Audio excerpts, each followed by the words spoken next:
ने कहा कि भाई सिर्फ 14,500 गांव में हमें बिजली दी।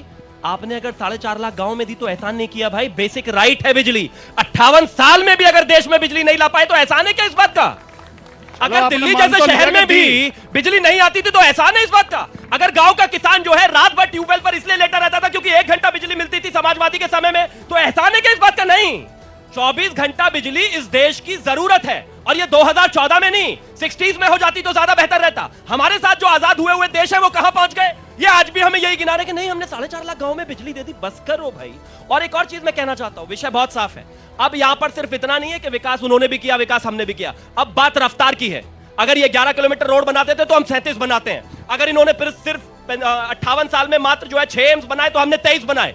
अगर इनके समय में मेडिकल कॉलेजेस मात्र 267 थे तो हमारे पे 670 है। अगर हम ट्रिपल-आईटी एम्स की हर किसी की बात करें तो हम स्पीड से बढ़ रहे हैं भाई आगे। और अगर एक और चीज पर आ जाते हैं, आप सबको याद होगा 2014 से पहले किसी के फोन में कोई भी ये डिजिटल ट्रांजैक्शन होती थी क्या? होती थी क्या? इनके फाइनेंस मिनिस्टर खड़े होकर, अच्छा वो इनके थे, इनके फाइनेंस मिनिस्टर पता है क्या कहते थे? इनके फाइनेंस मिनिस्टर कहते थे अरे वो सब्जी बेचने वाली मां जो है उसके पास कहां से मशीन आएगी, कहां से बिजली आएगी? आज ना मशीन की जरूरत है ना बिजली की जरूरत है।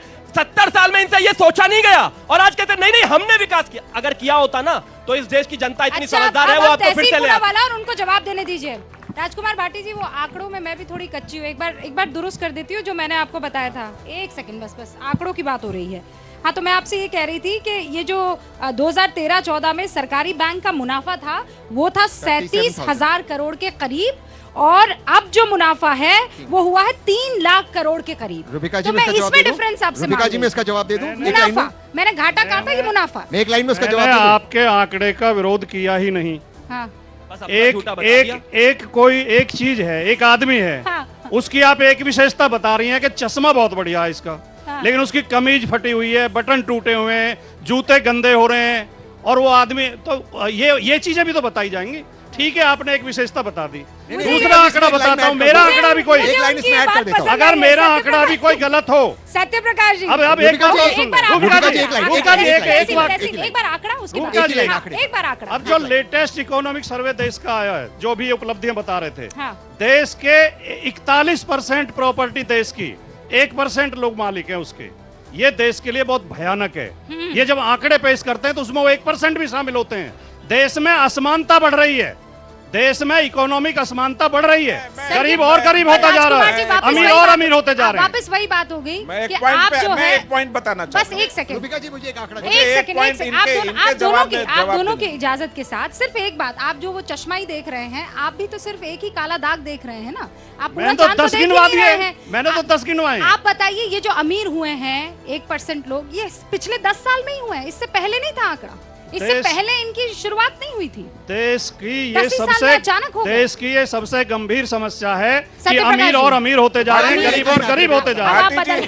इसको सुधारने की जरूरत है, जो मोदी जी नहीं कर पा रहे। जी, आपने सही जगह मुझे लैंड किया है। इंडिया ब्लॉक की जितनी पार्टियां हैं वो देश की सिर्फ 1% परिवार की पार्टियां हैं, कोई कॉमन जनता नहीं है। आपकी पार्टी का कितना नेता परिवार का है?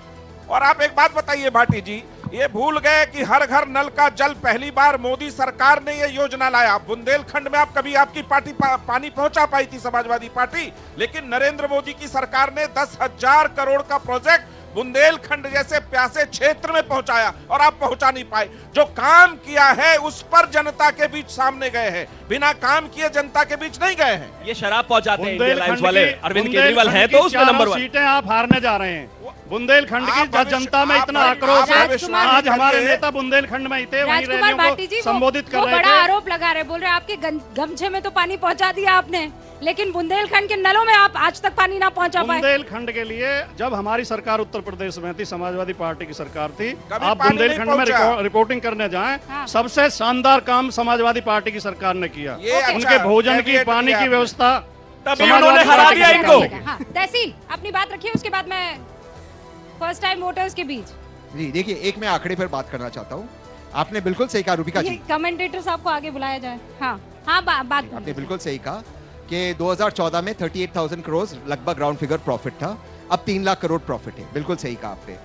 इन्फ्लेशन अगर आप 6% पकड़ ले तो आज जो आपके पास तभी 38,000 था, अगर आपके पास 38,000 रुपीज तब था बैंक के अंदर और आपने उसको इन्वेस्ट किया, वैसे 3 लाख होगा। वो वही रेट ऑफ इन्फ्लेशन है, कोई स्पेशल ग्रोथ नहीं हुआ है। बात ये है कि उस इन्फ्लेशन के खिलाफ, उस ग्रोथ के खिलाफ, उस प्रॉफिटेबिलिटी के पर खिलाफ, चाहते क्या हो आप, मैं क्या आपको चाह जवाब दे रहे हो दूं, भाई? आपको जवाब दे दूं, उस प्रॉफिटेबिलिटी के खिलाफ, उस प्रॉफिट के खिलाफ कितने लोगों को नौकरियां मिली?